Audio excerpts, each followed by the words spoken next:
Well,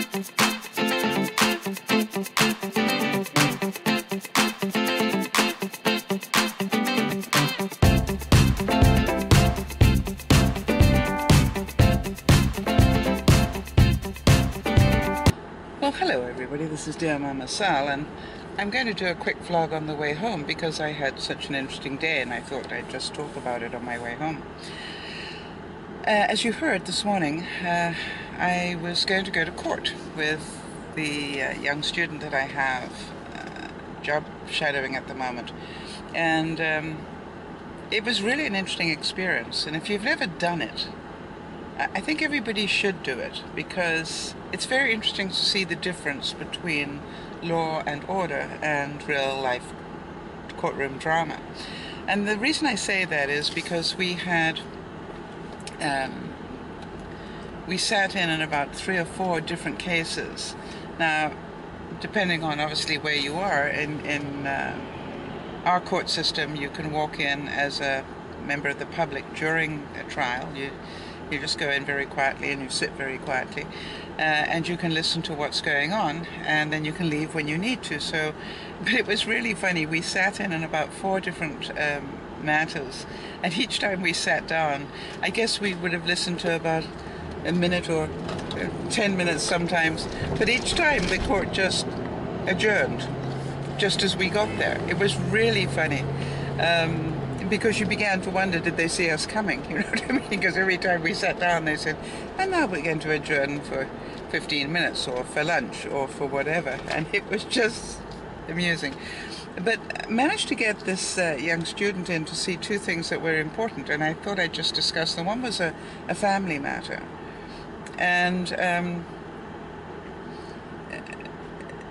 it was an interesting one to me because there was a really interesting bit of strategy that was going on, and I was pretty sure that my student wouldn't have picked up on what the strategy was. So when we went for lunch, I actually discussed, had he made any sense of what was going on in terms of what the prosecution was doing. Actually, it was the defense. Anyway, and so I said, have you noticed that 3 times she asked in different ways much the same question, and it had to do with, and I just talked about what it was. And he said, actually, now that you mention it, yes. I said, any idea why she did that? And he said, no, I have no idea. And I said, I believe it was a setup ready for a big hit that will come later on, and unfortunately we couldn't stay to hear the rest of the court case. But I said, I think there'll be a big hit later on that will show her to be not nearly as good a mother as she pretends to be, because the basic premise of this was that she had a bedroom and that the child lived in a room outside the bedroom that did not have a door to the rest of the house. In other words, it was like an office area outside her bedroom. And 3 different times this question got asked about the configuration of the apartment. And I was pretty sure that somewhere a bit later on, that lawyer was going to come back and say, so am I correct that you have a room that is totally protected by a door, and your child has nothing to stop the child from going from its bed to the sink and get under the sink to where, the poisons are, or something like that was going to come up, because I didn't hear it ever said that there was a child gate there or anything else. And just the way that she kept asking the same questions over the course of some time, about the same thing, made me think, there's a strategy going on here. Anyway, so it was really interesting. And then this afternoon we took half an hour and sat in on a murder case. And if you've never sat in on a murder case, that was really interesting as well, because it had to do with a woman who had picked up a shotgun and shot a John, I think would be the best way of describing it. I didn't get a feeling that it was a relative, and I didn't get a feeling that,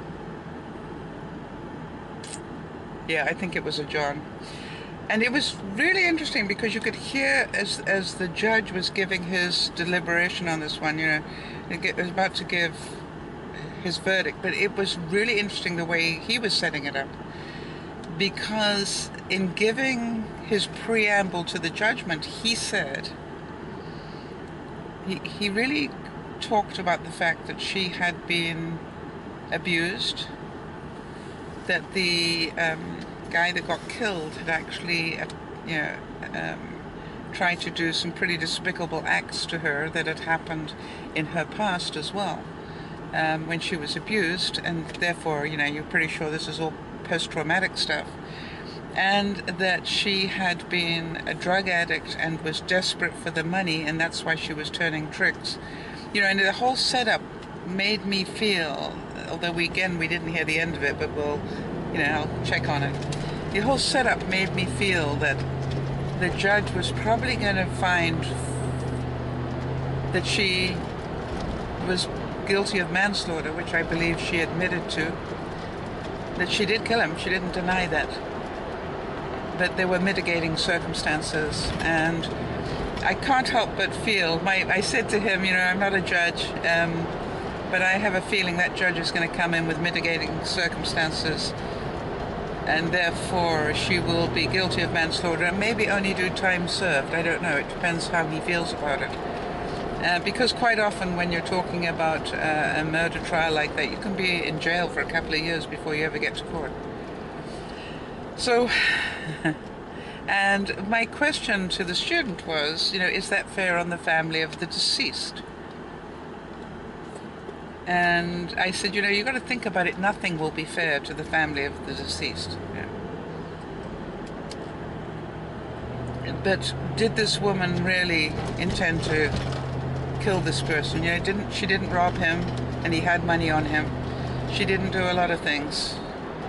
She just went numb in terms of her thinking, and shot this guy when he started to do some pretty vile things to her. And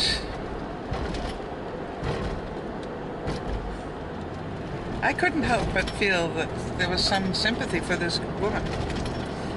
So it'll be a very interesting judgment, and I will look forward to it, to hearing what the final thing was. But I guess the reason I wanted to talk about it as well is for those of you, and I'm not asking you to let us know who you are, but for those of you who have ever been through any serious physical abuse, you will know of what she spoke. You will know that feeling where your mind just suddenly cuts off and you go numb, where your rational thinking is now in survival mode. It's not in normal mode, and that post-traumatic event will come back and haunt you if you get the right circumstances, the perfect storm, as I call it, that comes back. And so I just had to explain that sometimes the court needs to be aware of this, and the court is aware of it and knows that this is sometimes not something that was conscious. It was an unconscious survival tape that was playing.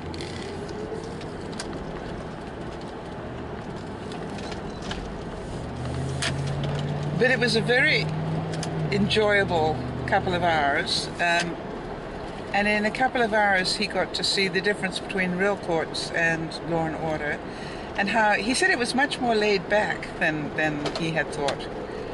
And so I encourage any of you, and really that's part of why I wanted to do this, I encourage any of you to actually spend a day or half a day at court and just go with a friend, because it's nice to have somebody to discuss the things with it that you hear. And if you can, go with somebody who knows what's going on, who knows when to stand and when to behave and how not to have your cell phone turned on and all those other things that you need to know. So it makes it more interesting. And it's not like Judge Judy, and it's not like Law and Order. It's just different. So that's my thought for the way home. I go, if you haven't ever done it, you might want to put it on your bucket list. And it's quite an eye-opener. And you will either decide, wow, that's really interesting stuff, or you'll decide, wow, I want to stay right away from there. And my whole reason for taking the young student was because if he's about to get into law, which is what he's thinking about, then he needs to know what it looks like, not how he has perceived it on television. And, you know, I really made him study the people, the body language, the voice tones, the respect of the court, the sheriffs regarding the defendants, or, you know, all those sort of things. A lot more than just what was a trial. There's just so much to it that one needs to be aware of. So it was an interesting afternoon. This is Dear Mama Sal saying, have a happy Easter. Bye bye for now.